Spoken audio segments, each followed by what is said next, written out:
For today, I want to take on something tough. I want to think with you about opening our hearts to the mystery of God's presence when our hearts are broken and we don't have a clue how to reach out to Him. Because I want to tell you, every one of us here is going to face those times, and we can learn how to find our way through them when they occur. When my mother was growing up, she was best friends with her cousin. Her cousin was named Virginia Ruth. And she and Virginia Ruth did everything together. They played games together. They went to school together. They sang in the church choir together. They complained about their parents together. Later on, when they were teenagers, they went double dating a lot of times. Well, one night, Virginia Ruth had been invited to a party with a boy, and she went with that boy, and apparently the boy started drinking too much, started drinking at the party and drank too much, and she said that she wanted him to take her home. So they got in the car, he started driving home, then he had a tremendous accident. He lost control of the car. He walked away with just a few scratches, but she was devastated physically in the accident. They rushed her to the hospital. My mother, of course, and all the family, her parents, my mother's family, all of them ran to the hospital, and all night long they prayed. And all night, my mother spent with her arms around Virginia Ruth's parents as they prayed together that God would bring Virginia Ruth through this and save her life. In telling me the story years later, my mother said there came a point just before dawn when suddenly she couldn't pray anymore. And she felt nothing but emptiness and darkness inside.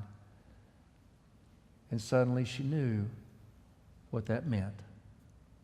And sure enough, just a few moments later, the doctors came out from the surgical ward and they told the family that they'd done everything they could, but it wasn't enough. And in remembering that moment, my mother said that she had never imagined how alone or broken or filled with darkness she could be. I share that story because I want to tell you something. Every person who can hear my voice will have times like that. Times when we ask God for intervention. We ask God and the answer is no. When we lift our heart's desire and instead our hearts are broken. Now very quickly let me say, I don't want to blame God for everything bad that happens to us in this life by a long shot. Sin is alive and well, and an awful lot of the stuff that happens, comes out of human sin. I mean, God's angels were screaming at that boy at the party not to drink so much. He just didn't hear or didn't know how to listen. I don't know, but what I do want to say is that every one of us will have times when we ask and the answer is no. And it helps to remember that happened to Jesus, didn't it? In the Garden of Gethsemane. When he asked his Father, he said he did not want to go to the cross. He did not have to die that agonizing death.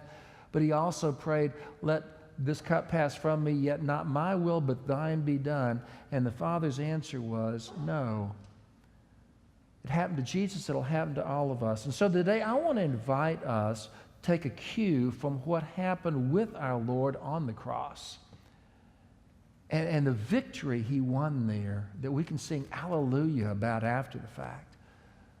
But what he said from that cross that can help us understand how we can live through those moments in life till the time comes when we can sing hallelujah.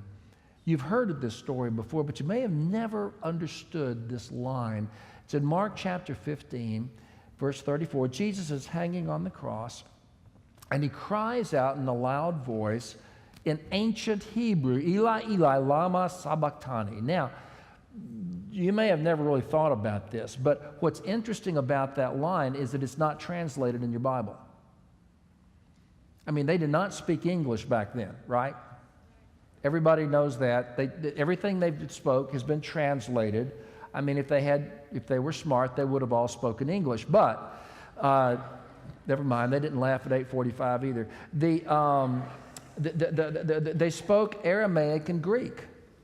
And the Aramaic and Greek, which was the language of the day, the spoken language of the day, has been translated into English. You may have never wondered why didn't they translate that one line, Mark 15:34, because he did not speak it in Aramaic or Greek. Huh?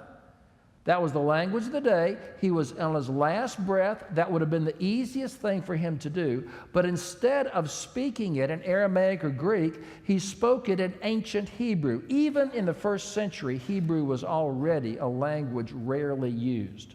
It was understood by the people, but they read it. They read it in the Bible. And whenever it was spoken, it was because somebody was quoting from their Bible, what we call the Old Testament. And when he cried out, Eli, Eli, lama sabachthani, which means, my God, why hast thou forsaken me? They understood that he was quoting from the Old Testament. He was quoting from the Bible because he was pointing them to it. And what he was quoting from is the first line of Psalm 22. He is pointing them, with almost his last breath, back to Psalm 22, telling them to read Psalm 22. And when you read Psalm 22, what you discover is that it starts with, my God, why hast thou forsaken me? And ends with praises given to God. It starts with anguish and loneliness and almost rage at God, and ends with praise and celebration and rejoicing in the goodness of God. And what he's telling them, in effect, that feeling he articulated was certainly his. He was feeling, my God, why hast thou forsaken me? You will have that feeling. My mother had that feeling. Every human being will have that moment. But what he was telling them was, as you look at me up here on the cross, that is not the whole story. For even as Psalm 22 begins with a cry of abandonment and rage and ends with praise, so will my life and so will my experience. And I want to lift that before you this day because I want to challenge you to go home this afternoon, read Psalm 22 all the way through, and you'll discover two things. Number one, it is amazingly prophetic when it comes to foreseeing what was going to happen on the cross with Jesus. And number two, it shows the journey you make from pain to praise, from aloneness to celebration, from anguish to joy. And as we will actually open our hearts to Psalm 22, which is what I believe Jesus was telling them to do, and through them us, we begin to understand how we can more effectively handle those moments when Christ feels a million miles away, but is actually right close to us. So stay with me for just a moment. I want to do a fast Bible study this morning. And I want to give you an outline for Psalm 22. And when you go home this afternoon, I want to ask you to read it and think through that outline and understand the kind of spiritual journey he is offering you. It starts, as I said, with a cry of abandonment and rage. My God, why have you forsaken me? Why are you so far from my groaning? Verses 1 and 2. Just put it all out there. Rage at God. Did you know that Christianity is the only religion on earth that tells you to go ahead and get mad at God? Have you ever thought about that? We're the only religion that says to go ahead and get mad at God. And Christianity doesn't just say you have permission to get mad at God. Christianity says you need to. That if you're feeling that anger, if you're feeling that hurt, that abandonment, you need to get it out on the table between you and God. Romans chapter 12, the first two verses says, whatever is on your heart, whatever is in your life, give it to the Lord that you might be transformed. In other words, whatever is going on in your heart, get it out on the table before God, for what he is not given, he cannot heal. And that's where you start with this process. C.S. Lewis, one of my favorite authors. You may not know that in late middle age, he married. He was a confirmed bachelor. He met a woman, married. They were happy as could be. They'd met their heart's desire. And then 3 years after their wedding, she died. She caught a disease. He prayed for her to live. He prayed for God's strength and guidance. She died. In writing about this experience, he wrote a little book called A Grief Observed. And in writing about this experience, he said he he understood that bad things happen to good people. He understood that God would not say yes to every prayer. He understood that if he lost his wife, which he did, it would hurt horribly. But what no one had ever told him was that the pain could be so intense that he would be robbed not only of his wife, but of the sense of the presence of God. Was God there? Of course. But it is possible for you to hurt so badly that all you can feel, see, experience, or touch is your hurt. And that's where Lewis was. And how did he begin to climb back out of that? By being honest with his God, taking a cue from Psalm 22, being honest with his God about his pain and his anger and his rage, that when he needed God most, God seemed furthest away. That's where you start on this journey from pain to praise. But then, after doing that in verses 1 and 2, the psalm shifts, and it's a fascinating shift.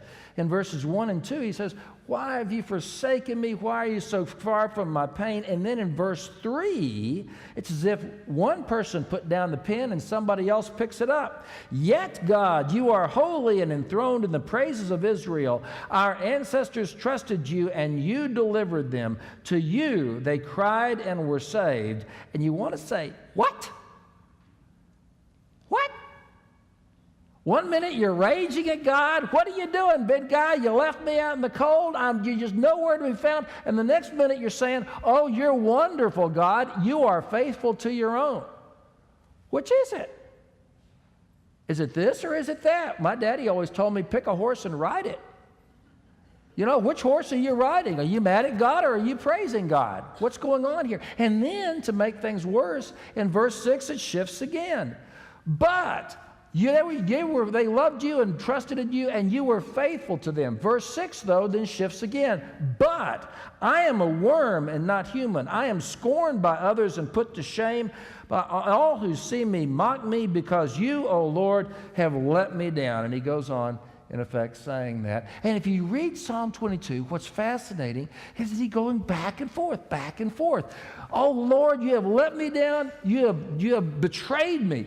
But then on the next verse, no transition between these verses. The next verse, he's saying, "But I praise you, O God, because of how wonderful and beautiful and good you are." Back and forth, back and forth. You begin to read it. If you'll read it with an open mind and actually interact with it as it is, you begin to think, why would Jesus want us to read something written by a schizophrenic?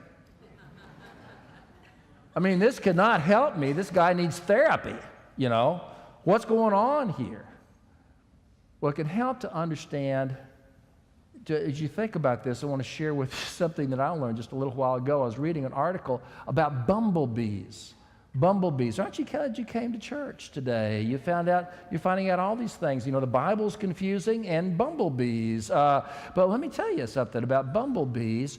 The bumblebees, the article explained, have wings perfectly suited to hover. That's what they do. Bumblebees hover over flowers to get the pollen.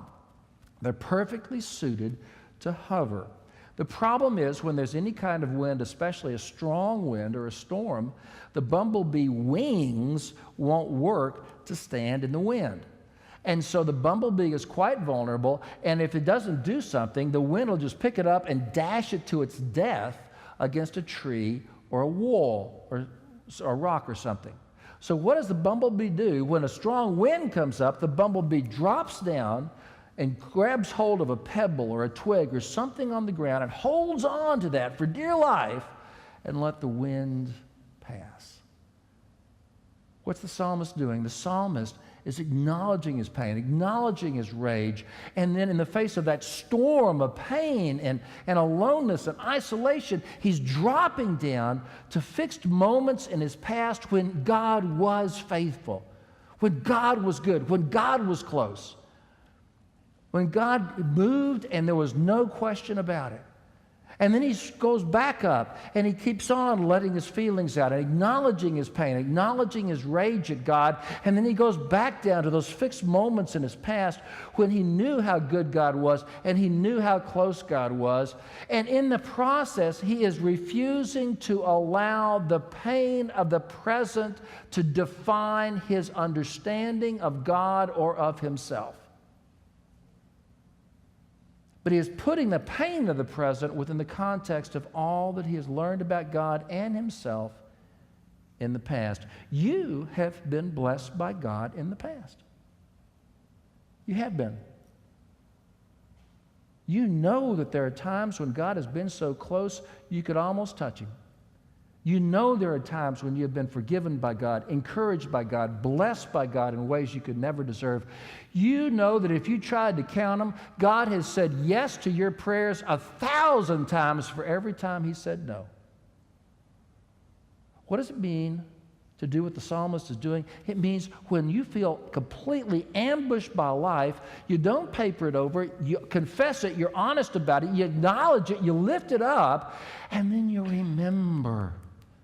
You remember all those other times when the God who seems 1,000,000 miles away right now was faithful to you and blessed you in ways you could never deserve. And as you lift up your pain and then step back and remember, and then go on to lift up pain and then step back and remember, you begin to find your way through without abandoning yourself to the present moment or without papering it over, and God begins to heal your heart. I want to commend to you that alternation because it is so powerful. But then I want to point out one third move he makes. You see, the first move is to be honest about the pain. The second is to step back down like the bumblebee and remember when God has been faithful and be willing to pursue that alternation. Notice in Psalm 22, he goes back and forth a lot. And if you've been really devastated by life, you're going to go back and forth a lot. And that's important to do. But then he makes one third move, and Christians have discovered this third move is crucially important. In verse 22, he's been talking about the present pain. He's been talking about past blessing. He's going back and forth between pain and blessing. And then in verse 22, he suddenly shifts to the future tense. It's not past, it's not present, but now it's future tense. And he's saying, he's not talking about God at all. He's saying, I will tell of your name to my brothers and sisters, O God, in the midst of the congregation. I will praise you. Actually, he is talking about God, but what he's talking about is what he's going to do. What he's saying is, in the midst of all this, when I don't even know what God is doing, when I don't have a clue, O Lord, where you are, I will be faithful to you. And here's what I want you to notice. God has not yet fixed the problem. God has not yet fixed the problem. But in the midst of that alternation between lifting up the present pain and isolation and remembering God's faithfulness in the past, he makes one third move, and that is to say, and yet, O Lord, wherever you're taking me, whatever's going on, whatever you plan, I will be faithful to you, and I will be your own. And what Christians have discovered over the last 2,000 years is that this third move is absolutely crucial. Because there is something about this third move that opens your heart to Christ. As you are willing to make a commitment to be his and follow him, even when he seems to have abandoned you, you're not going to abandon him. You're going to continue to do things his way. There's something about that final spiritual move that opens the heart and lets you begin to see the one who has been with you all the time. I had a member of our church tell me something that I'll never forget. We were moving toward Easter Sunday, having some big services. He came up to me and he said, Dr. Wende, that was a great sermon, yada, yada. It was nice what he was saying, but something's coming. He said, but I want to tell you something. Everybody's talking about Easter to come. Easter for me is always May 24th. May 24th. I said, you know, I've seen Easter move around on the calendar a lot, but I've never seen it move to May 24th. What do you mean, May 24th? He said, well, let me tell you. He said, a number of years ago, I lost everything in January. Everything I had worked for 30 years went to pieces. I prayed to God to save it. I prayed to God to guide me through. Nothing. It all just crumbled. And I went through the worship services and the sermons and the music, and nothing seemed to touch. I just have never been as broken or as defeated or alone in my life. And I couldn't find Christ anywhere. We stood and sang, Jesus, the Christ the Lord is risen today, and nothing. He just seemed a million miles away to me.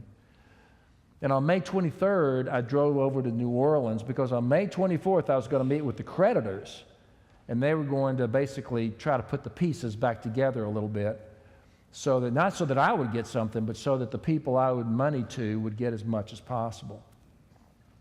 And all the way there, all I was thinking was, well, God, where are you? I need you now. I've needed you all spring. Where are you? And nothing. Nobody seemed to be around. As I was getting close to New Orleans, I was pulling up on an older car ahead of me. I was getting ready to pass them. But that older car, I began to see smoke coming out from under the hood. And clearly the thing was in trouble, and they pulled over to the side of the road. And I wanted to go on by. I mean, I had problems enough of my own, but I know what you're supposed to do as a Christian. And so I gritted my teeth, you know, and I pulled over. By the way, this is just a parenthesis. Don't you get tired of people talking about the joy of serving? You know, some of the best service I've ever done in my life, I wasn't glad to do it all. He said, I just pulled over. I was gritting my teeth. I didn't want to stop, but you know what you're supposed to do. And so I got out, and turned out to be a young couple. They didn't have much at all. He had lost his job. They were out of money. They were running. The car looked like it was held together by baling wire. And they were going to New Orleans because he was going to interview for a job. Well, what do? I got all their stuff and put it in my car, drove them on into New Orleans. I had very little money, but I still had a credit card. Went into the auto shop there, the first one we came to, and I had them run the card, and I said, just pick up the car and bring it in and fix it so it can run. Then I took them on into New Orleans with me, and I was staying in a cheap hotel, and I got them a room near mine. Paid for their room, and then we went out, got them a good meal. Wasn't an expensive place, but they ate a lot. I don't think they'd been eating very well. And after dinner, we went to a department store that was still open, and I bought the young man a nice shirt so he looked good for his job interview, and I was coaching him the whole time about how he presented himself and talked to others in the job interview. And we went to bed that night, you know, them in their room and me in mine. Got up the next morning. His job interview was not... I was going to drive him to his job interview, and I discovered that his job interview was really close to where I was meeting with the creditors. So it was easy. I just dropped him off and then put my car, I parked it. And it was brutal. He said, there was nobody looking out for me in that room. It was brutal. By the time I got through meeting with the creditors, it was all I could do, even stand up. I felt like I'd been beaten up by heavy weights. I kind of went stumbling out of the room, and I looked down the street, and there was this young man walking out of his job interview at almost exactly the same instant. I could barely stand. I was hurting so bad. He was floating on air. He'd gotten the job. So I drove him home. I gave the motel my credit card so they could stay there for the week until he got paid, and I got them some money so they'd have enough money to buy food till he got his first paycheck. And then I got in the car, and as I got in the car, I just kept thinking what a fool I am to be worrying about them and when all this other stuff is happening and what's in the world's going to happen. And then suddenly he said, I cannot explain it, but suddenly God filled the car. God filled the car. And maybe it's because for the first time since all this went south on me, I was thinking about somebody else and not myself, and Jesus had a chance to enter into my heart. Maybe it was because of something else. I don't know. He said, but suddenly I got this strong sense that even as God had used me to look after that young couple, he was going to look after me too in ways I could never anticipate. And he was going to use events, he was going to use circumstances, he was going to use strangers to make things work out. And even as he had a plan for them, he had a plan for me. It was time for me to stop feeling sorry for myself because he was looking after me. And suddenly Jesus. I've been wondering for months, where is Jesus in all this? Where is Christ in all this? And suddenly he was right there beside me, sitting in the car. And you know, Pastor, he said, from then on, Easter for me is May 24th. And ever since then, I have never wondered where Christ is, and I have never wondered what Christ is doing. Because in my life, he has rebuilt it just as he promised.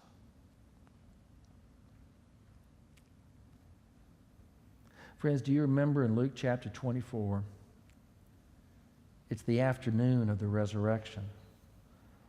And there are a couple of disciples walking down the road toward Emmaus, and a stranger joins them, and their hearts are so full of grief, and their hearts are hurting so badly. And the stranger is Jesus, but they don't recognize him. And it gets toward the end of the day, and they reach out to the stranger and they say, you've got to be hungry. And they say, why don't you join us? We've got some lodging here. We've got some food. Why don't you join us? We talked about this at both campuses last Sunday, but there's a point of this story that you may have never taken seriously. They were in the middle of their grief when any normal person would have understood them for not wanting to think about anybody but themselves. They said to this guy walking with them, why don't you join us? Share our food. And he did. And as he broke their bread, they realized it was Christ. Be honest about your pain. Remember all the blessings. And then be aware there will come a time when it is time for you to step forward. And whatever God is doing in your life, commit to be his in whatever's before you. And as you do, sisters and brothers, the day will come when your heart begins to see the Christ who has been with you every step.